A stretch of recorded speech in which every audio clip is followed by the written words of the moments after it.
Hey everyone, and welcome to Screams After Midnight. I am Peter, and I'm joined, as always, by Tim. We talk about horror movies on this show, and we recently started a few franchises that we're going to work our way throughout the year on the build-up to the new entries in those franchises releasing in October, because there was like 4 of them all hitting at the one time.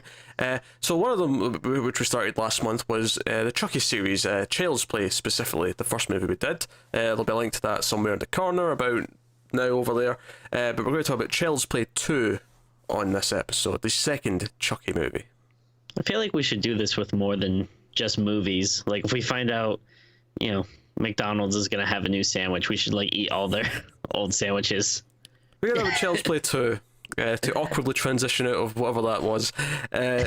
So this is the second Chucky movie, and we'll start spoiler free as we typically do, and we'll warn you before we go into spoilers about halfway through.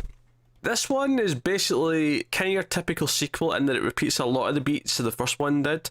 Although it hits the ground running a little bit more because we don't have to do the whole "is the doll possessed" or isn't it jazz. Andy knows from the start that the doll's possessed, but Andy's in foster care. He's been given to this new foster family. This couple take him home, so he's living at this new house.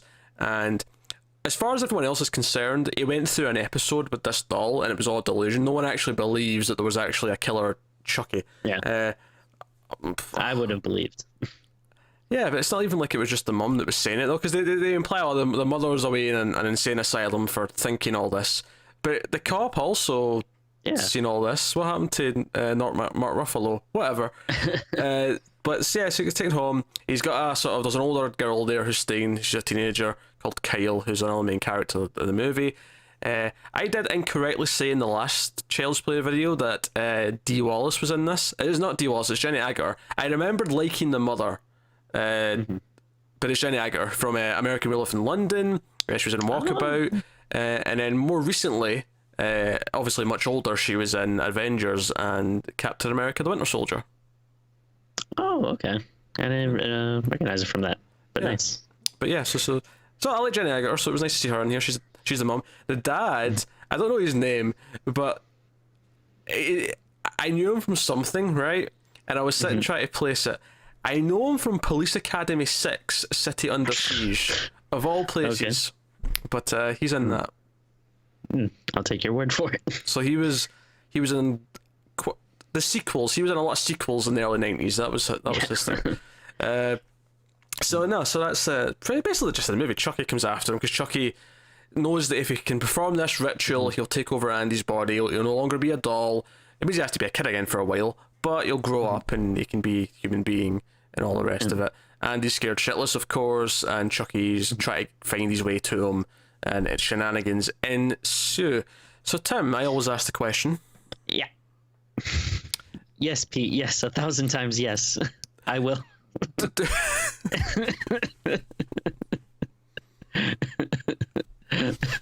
I don't know what fresh set of hellish circumstances will lead to me asking you that, Tim. But I promise you that's not what I was going to ask. Tim, did you enjoy Child's Play 2? Or do you enjoy Child's Play? Because I've seen it before. Okay. We've both seen it before. But yeah. I actually do a lot. I don't think this is really going to be much of a surprise because I think we either outright said it or kind of hinted at it on the first episode, but it's probably my favorite of the franchise. And it's always hard when you're doing a sequel to a big franchise horror movie, which obviously hadn't become a franchise yet. But when we look back on a lot of sequels, it's like I feel like there's one or two things you can do. You can either go like super different from the first one to the point where it's almost like unrecognizable, like why are they doing this? Or you can kind of just do the same thing to like a lesser degree. And I think this actually did a good job of, it didn't do anything really crazy or new, but it was actually, like better than the first one. I thought, like a little more entertaining, a little faster paced. Yeah, I actually share the opinion this is my favorite in the series, which is like almost a weird statement because it's not the most original one in the series. Other entries got a lot more inventive and did different things. In a lot of ways, you could argue this is just kind of like, the idea from the first one again, but maybe it's a little more polished. I would even say polished. I can almost hear the argument that this is more of a standard slasher movie or more of a standard horror movie, and you could complain and say, oh well, it's just kind of put the Chucky formula into that and it's making it.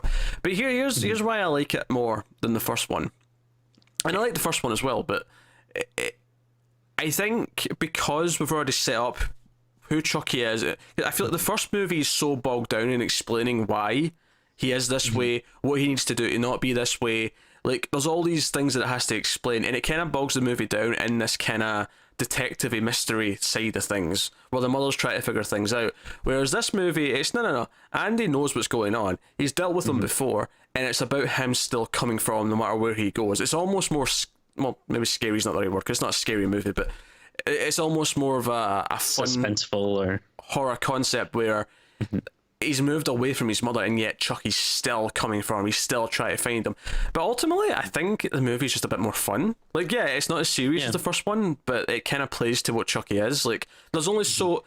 You can only take this character, this doll who kills people, and wisecracks as he does it. You can only take that so, seriously to a point.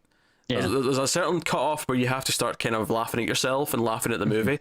And I feel like this movie fits that sort of fun element a little bit better than the first one did, but it doesn't go like full silly with it like maybe one or two later movies do. Yeah, it's a pretty good medium for what Chucky is. Because it's not like super full-on cheese.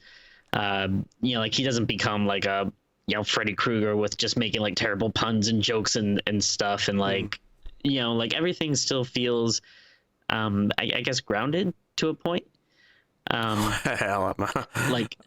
I actually feel like, I don't know, the world isn't like super over the top. Like, obviously, now I probably sound like I'm contradicting myself. Like, some of the characters and stuff are, but I feel like the main cast actually like felt like pretty believable. Like the Foster family, I didn't think like was over the top. Like the dad, was a little bit like mean at times, but he wasn't like an over the top jerk that you're just like, oh, someone killed this guy. And I like the Kyle, the sister, a lot. I think what you're hitting here's fair is that they're not super deep characters, and they are kind of archetypical to a point, but they don't go like you said. The foster dad could have easily became this caricature of the angry dad who doesn't trust the kids and is always accusing them of things, and he never really becomes that.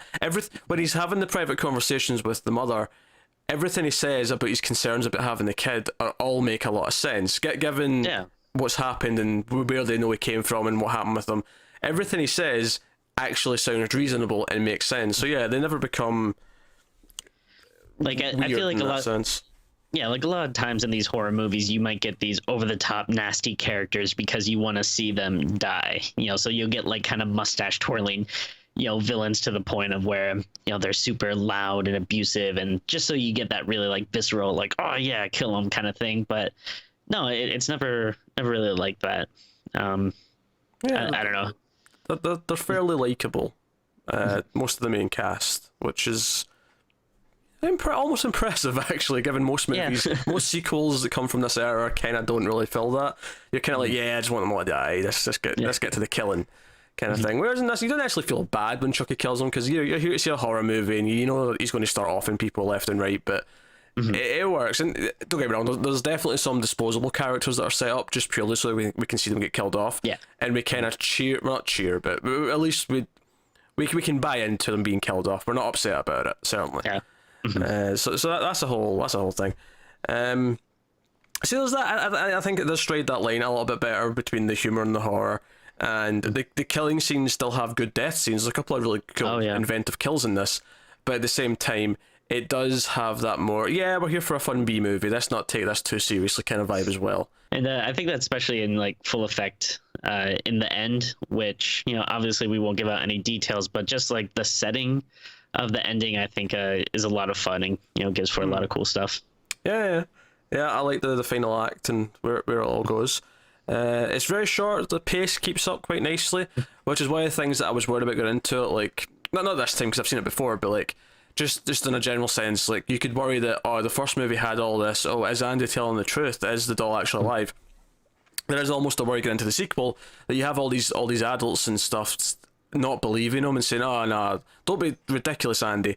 But again, it finds just the right balance of it not becoming annoying, not becoming like it's believable that no one believes him, obviously, but it could very quickly become, all right, I'm sick of no one believing him. Can we just get on with Chucky being a threat, please? And it never, like, partly because it feels like Chucky's always having fun with it. Like Chucky intentionally plays like a doll. Until the moment where he strikes, and that's kind of fun. I think one of the smartest things this movie does is almost every character who he kills that didn't believe that he was alive before always finds out about at least 10 seconds before they die. You always see the reaction to the fact that he's alive before they die. It's never just like, the throat slit from behind, they never know who did it. Like, no, they always have that moment before they die where, oh no, shit, the doll's alive. Oh crap. This is actually a thing. So no, I appreciate that. Like I say, it's brisk as well, so it's only like 85 minutes. It's not a long movie by any means. I think I was a little surprised when I looked at the runtime and I was like, oh, we're not even hitting 90 minutes on this. But whereas the first one I think was about an hour 45, which and that's not a long for most movies, but like I think here, no, the tighter pace did help. It's like, again, it's a movie about a doll killing people. There's only so much of that I want in one sitting. Yeah. So yeah. I like Child's Play 2 a lot. I think it helps as well that it still falls into. I mean, it's 1990, but it still feels like an 80s movie. Oh yeah. It has the look of a feel of an 80s movie. Whereas once we get to Child's Play 3, which I don't remember that well actually, so I can't even spoil my thoughts on it. But I remember that feeling like, oh, that's that weird transitional period in the 90s where horror movies felt kind of funny until we got to like the late 90s and they had like their own voice again. Yeah. So no, I think that's the spoiler free section of the review. So let's go into spoilers. So full spoilers from this point on for Child's Play 2, Electric Boogaloo. So well, it's funny you say electric. It's because we open with a very over the top and ridiculous electrocution, and I sort of laughed when you said grounded earlier, because there's moments like this where I'm like, no, this isn't grounded at all. Yeah, I guess I just meant more like the kind of like the cast, like the main family to me felt kind of real and believable as much as you can get in this type of movie. But yeah, the beginning and ending sequences are very over the top. And I also have a lot of realism, logical sort of issues with the factory itself at the end, because obviously the start and the end of the movie are set at the factory where they make all these dolls, the Good Guy Company, and the movie opens explaining that they've got the doll that apparently did all this stuff, and the news has been talking about it, all these rumours of one of the dolls went psychotic and started killing people, which obviously for any company is a bit of a PR issue. And so they got the doll in and they rebuilt it, because they put all new eyes in it, they give it new plastic, all the rest of it, and I'm not quite sure they justify rebuilding it all like completely. they somewhat get past it because, like, there's two executives. There's the sort of like the assistant guy and then the main like head honcho, and they kind of justify it by saying, "Oh, we wanted to see if there was actually anything wrong with it." So they they stripped it down, they looked inside it, checked all of its motors, everything, and everything checked out. Why they actually rebuilt it to do this, I'm not sure, but they did. And of course, as they're putting their finishing touches on it, that the device they're using electrocutes like the people working on it, and it's like, oh, it's already killed everyone, and of course the assistant guy is told to dispose of the doll, and he takes it with them, and that leads to their first death, and we sort of go from there. Here's a question. Sure. So we see Andy's taken by this new set of parents. They take him home. We have that fun little bit where they almost run into the truck that's the Good Guy Company truck, and he sees the face. It's very ominous as it goes past and all the rest of it. Yeah. And he goes home. So Chucky kills this assistant for the company, and then he phones the orphanage or the foster home, whatever. And I'm looking for Andy. I'm his Uncle Charles. Right, fine, whatever.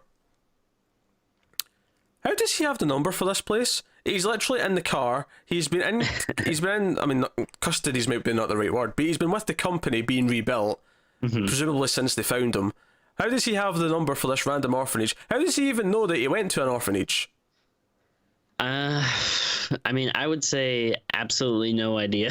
The Mm-hmm. only, if I had to make sense of it in my brain, I guess maybe if at some point he overhears like some of the executives or people talking, maybe one of them mentions like, oh yeah, and then did you hear they sent the kid to an orphanage or something like that, like, or if he overhears a news program that maybe mentions it, but it's kind of a stretch, but that'd be the only thing I can think of. Sure, we'll go with that. I mean, We'll go with that. Actually, this whole thing with the assistant guy who gets killed was like, oh yeah, this is like definitely of its time, because he goes to like a store to buy some vodka and they won't accept his oh yeah, card, and I'm like, I can't remember the last time I was in a store that didn't accept cards. yeah. Probably since I was like, even like a small store like this, I don't think I remember them not accepting cards since I was like maybe in single digits. He gets to the house and he tries to tie him up, and he ends up smashing this ornament that the parents are really into, and they think it's one of the kids, obviously. Andy and Kyle bond a little bit, and she ends up becoming kind of the surrogate mother of the movie, because both the parents actually die. The dad actually dies in a very hilarious way, where Chucky trips him down the stairs and he lands on his head and his neck kind of snaps. Yeah. Which is actually kind of like a poignant moment when the mum comes down and finds him, because the mum, like, in all the conversations the parents have been having about, like, oh, should we send him back? Maybe we're too ill-equipped because he's went through all this trauma. Maybe we shouldn't keep him here. And she kept sticking up for him, saying, no, I like Andy. Let's try and help him. Let's do the best we can for him. And she's been sticking up for him. But when it looks like Andy's caused his death, because it does, when she runs down, there's no saying a Chucky or that Chucky's alive or whatever. Like, and she's like, get away from me. Like, it's like actually hurts a little bit. It's like, this is a shame. She was always so nice and kind of like the voice of reason, and then to just snap like that, you're like, whoa, takes you back a bit. But to be fair, it's justified given the circumstances. Oh Like, yeah, her husband's just had his neck snapped. She's now a single foster parent. Now, if I have maybe, I mean, I don't even know if I want to say complaint, maybe more like a question or something. Uh, maybe the most like kind of unbelievable thing for me is that you have this kid which has this very specific set of circumstances as to why he's here and why he's the way he is. And presumably the foster parents should know about this, and one, they have a good guy doll in their house, Which, to be fair, once that comes up, she just say, "Oh, I forgot that was in there. I should have removed that." Like, she addresses it in dialogue. So, to be fair, okay, so that's fine. All right, so they forgot about it, but then they like why not, like, I know you think, oh, maybe the kid's crazy or something, but just for his sake, why not just be like, hey, like, you hate this thing, like, we'll get rid of it, destroy it, like, if that's what's gonna make you feel better. I don't know, I just feel like they seem like too insistent on being like, nah, like, we're gonna keep this around. I never got that impression, because to me it felt like they removed it, and the intention was to either get rid of it or put it somewhere where we would never see it. Yeah.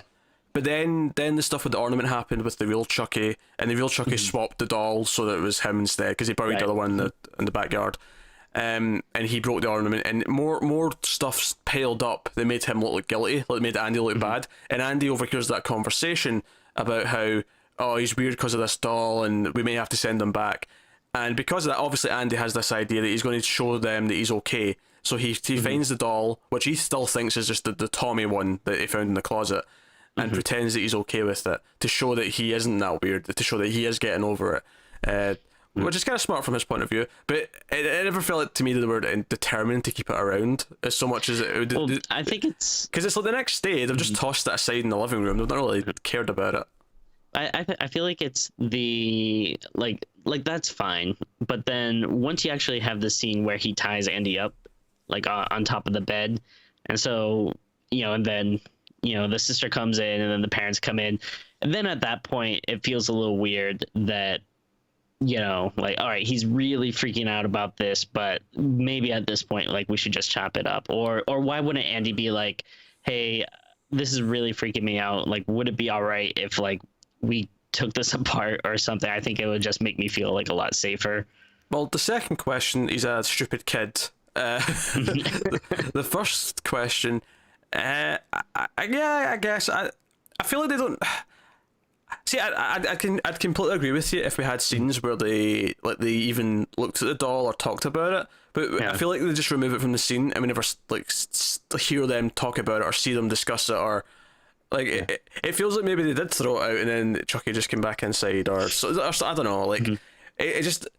It felt like because they never actually talked about it, they kind of get around it, because I never really feel like they're making a stupid decision. It just feels like, this is stupid, throw it aside and deal with Andy. They never really think about the doll. And maybe that's a fault of their characters, but Sure, and it's easier when you're watching the movie and you know he's alive, but I just like, I couldn't help thinking like, oh, someone just be like, just chop him up like right now. This would be like your easiest, point, but I don't know. Yeah. I mean, obviously it wouldn't work because Chucky would just fight back, like if he actually put him in danger. But yeah.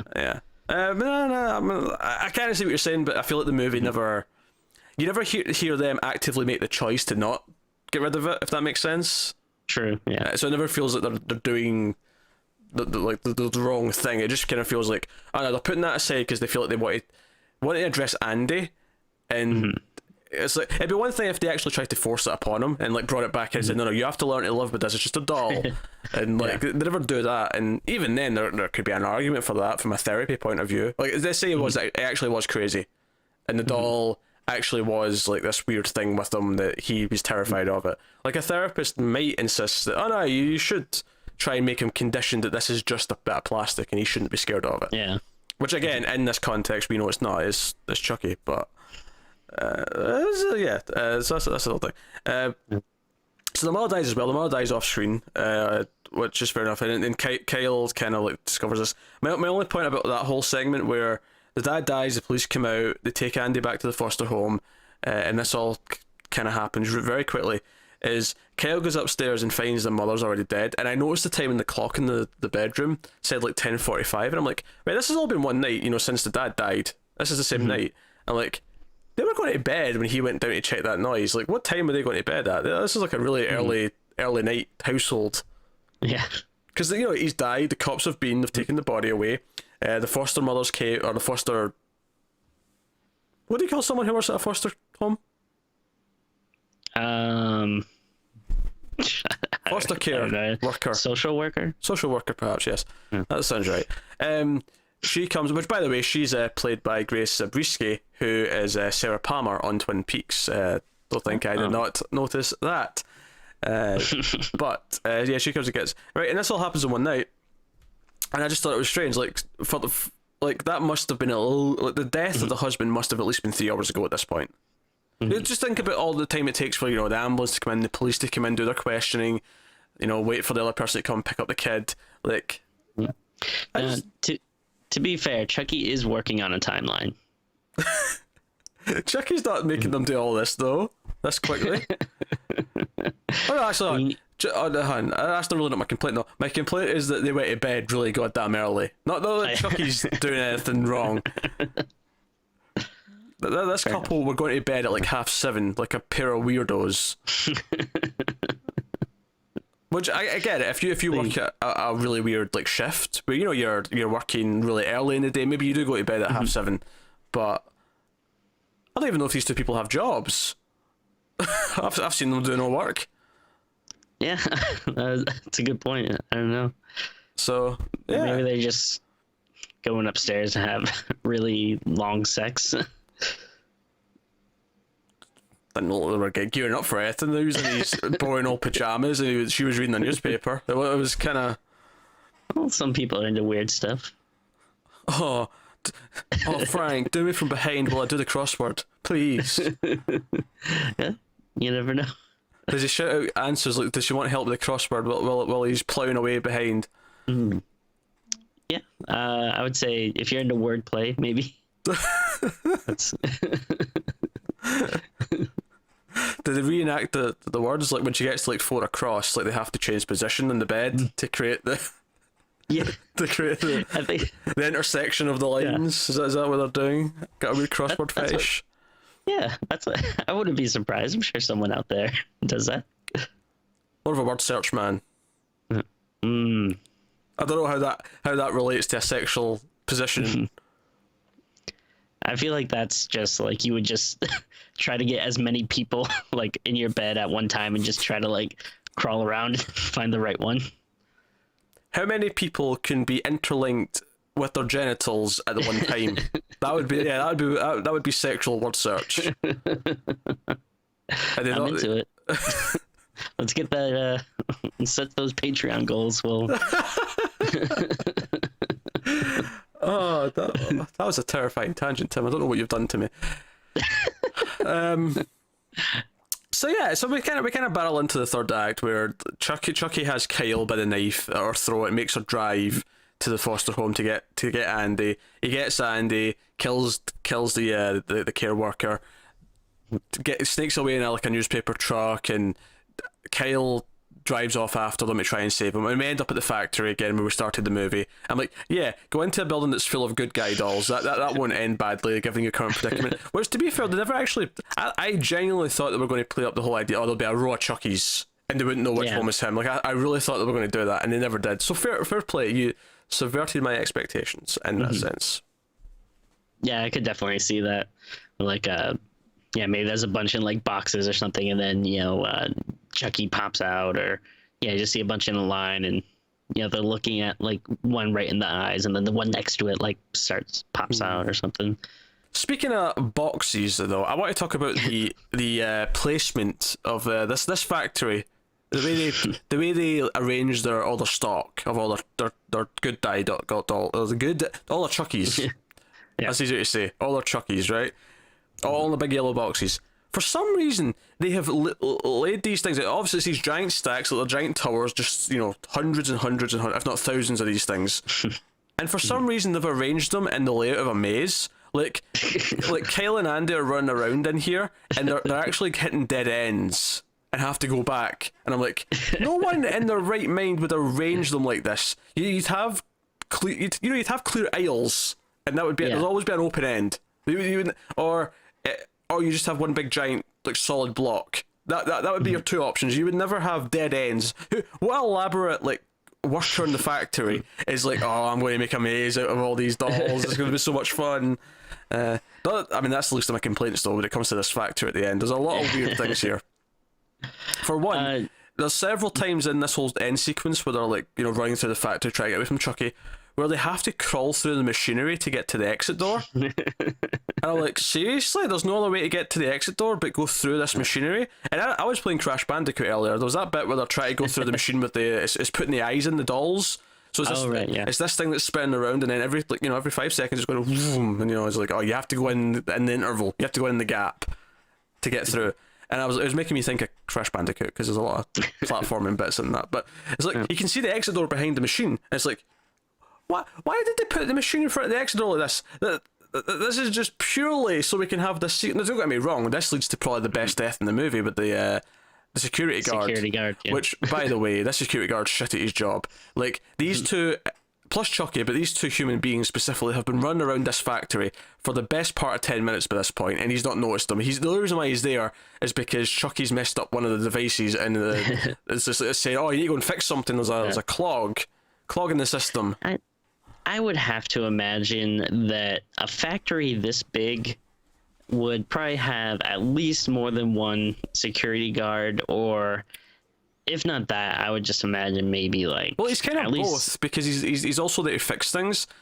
And I'm like, well, yeah, if it was up... Because we see those dolls being made, and it's all automated. I'm like, really, there'd probably be a couple of employees kicking around to make sure this all goes smoothly. Yeah. But no, it was the placement of the doors and the fact that on multiple occasions they had to crawl through. Obviously there's that bit where they're climbing up the slidey part, all the little rollers that have the dolls come down to the conveyor belt. And they're climbing up to get out, and I'm like, seriously, this is the only way out. This is the only exit. I know the way you come in's blocked now, or it's too dangerous to go back that way, but this is the only way. Now, I'm complaining about a lot of this because it's really stupid and completely illogical. However, I had a lot of fun with this entire segment of the movie. Them running around the factory, sneaking in and out of places, Chucky going into the machine and thinking he's coming out all deformed, getting his hand ripped off when he pulls it away from the gate, having the knife like sticking out of his bloody stump, like all of it, super fun. Had a blast with all of it. Yeah, it's a really, really fun final act, and yeah, if you think about it, I get, not even if you think about it too much, if you just think about it a little, a lot of the stuff doesn't really make sense, but it's real easy to let go. Like, how about the melted plastic that's going to be molded onto the dolls that has a lever that just shoots out like a big fire hose? Yeah, I have no idea. I don't know. Silly but fun. Super entertaining, and it's funny how much like you're willing to let go, like when something is that entertaining. Like if you if we didn't like this movie, we'd probably be nitpicking it so much, but since it is actually well done and a lot of fun, you're kind of just like, all right, yeah, whatever. Like I'll shut my brain off and just kind of enjoy this ride. Yeah, that's pretty much it. Like, yeah, if you actually think logically about a lot of these things in the movie, especially with the factory, especially how Chucky gets to certain places and whatnot, it kind of falls apart from that point of view. But if you're here to have fun, if you're here to just go along for the ride, and just enjoy the kills and the one-liners and Chucky like screaming bitch at people and all sorts, and I particularly love whenever Chucky like tries to pretend, oh Andy, I was only playing, I won't kill anyone else, I promise, and then his temper will get to him while he's still like trapped in the door, and he'll be like, let me out here, you little shit, and he'll start getting really upset, and that's always entertaining to watch. So it's like, does he possibly think that would ever in a million years work? Like it would just be like, you are my friend. Yeah, between the first and second movie now, like by the time he like starts to make that offer, like how many people has he killed on his way to try and get Andy? Yeah, and ultimately that's kind of Child's Play too. It's good fun time.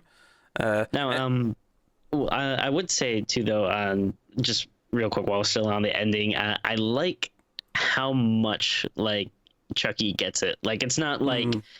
He has the upper hand the whole movie, and then there's one last final gamut that really gets to him. Like he really gets like knocked around. He gets stuff that's final act. Mutilated. He gets his legs ripped off, his hand ripped off. He gets melted, and then he gets like compressed air in his face, which makes him blow up, which is ultimately how he gets defeated. Like he goes through everything in this like final like 10-15 minutes. And it's kind of glorious to watch, but he's such an asshole. He's such a little asshole. You relish in watching him get punished. It's great. And then I like that. Like in other horror movies, I feel like there's a lot of times where something will happen. Like you'll see the killer fall off a cliff or something, but then you don't see the body, so you're like, ooh, I don't know. Like, is he dead? Is he gonna come back? But this, it's like, I mean. That Chucky's probably gonna be back, especially like at this point if it's like, oh, this is starting to seem like a franchise. I'm sure he'll be back, but I like that it's like, but how the hell are they gonna do it, because he is demolished. Yeah. To be fair, he was pretty demolished at the end of the first one as well, and they found a way. So well, I can't remember how he comes back in 3, but we'll find out when we do that sometime in the next month. But I have a blast for Child's Play too. Ultimately, it's my favorite because it's just the right amount of like cheese and horror, and I really dig. I really dig the mix. And whereas 3, I think, is a little bit off, 2 really, I think, holds up as a fun, good time. And it also helps. I think it's the one that I watched the most as well, like when I was like a teenager and like in my early teens and stuff. So I have the most nostalgia for it as well. I'd like to say it's the first one I saw, because the first one I saw was the one that it came out around that time. More than that when we get to the 4th movie in the franchise. But that's Child's Play 2. So Timmy, do you want to do some ratings? I'm gonna bring up a few quick final things. I do apologize. I'm sorry, I'm rushing you ahead there, Tim. You take as much time as you need. No, these are all quick. Well, first one, I just want to say I really like the cover for this one.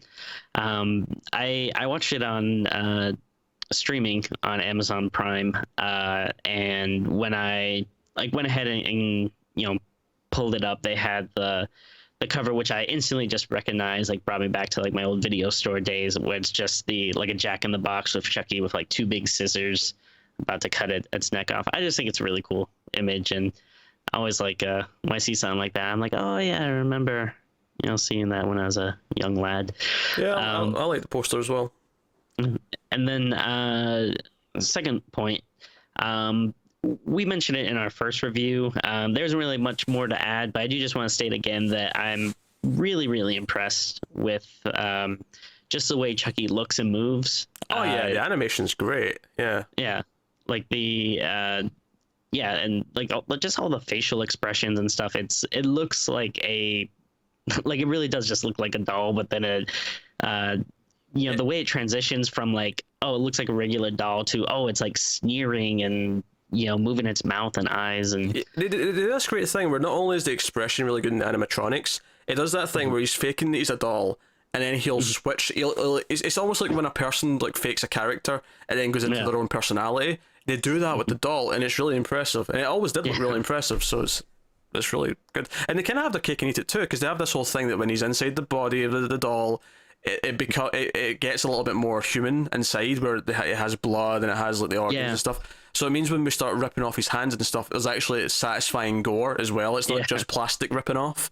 Yeah. So but at the same time, you don't feel like you're being too grotesque, because it is still just kind of a fake doll thing. So they're kind of having their cake and eating it too in that regard. But it's fun, so I can't complain. Yeah, it looks really, really good. And then just my last point. We skipped over. I don't know if I want to say my favorite kill, but this is the one that I always remembered the most as a kid for whatever reason. But the whole teacher death scene. She's one of those actresses who pops up in tons of stuff. Her name's Beth Grant. I'll give you some examples of what she's been in, because she's been in a lot.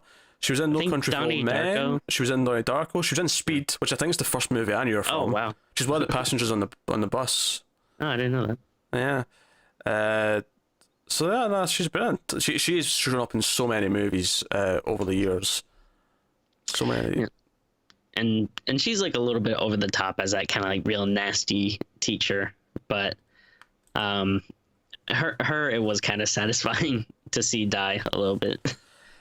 I mean, even then though, she's not actually that bad. She sees Andy doing something he's not meant to, or he says something he's not meant to, and then she thinks he's written something obscene on his like paper, and she tries to get to give some discipline out, and it again, like, because we know he's innocent, it feels a bit harsh, but at the same time, this feels exactly what a teacher would do in this situation. Yeah, sure. So I mean, if it was real life, obviously it would be horrible, but as like a fun horror movie kill. Of course. Yeah, and then he like stabs her with it. Is it like some type of like air pump or something for like basketballs or? Yeah, it's an air pump or even like a big sort of glue gun kind of thing. It's something like that. But no, but I think even in that example, though, I would say that she never becomes a full caricature where she's like. Yeah.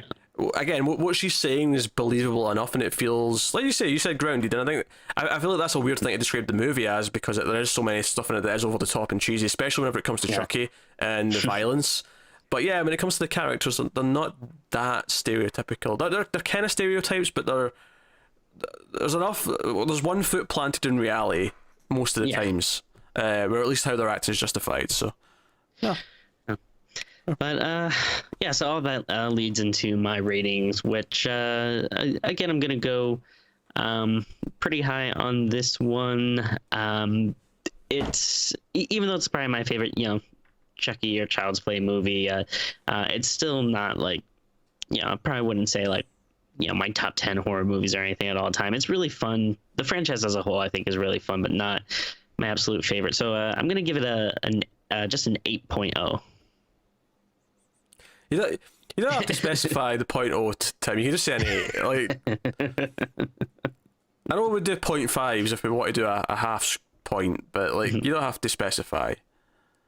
Well, I just wanted you to know.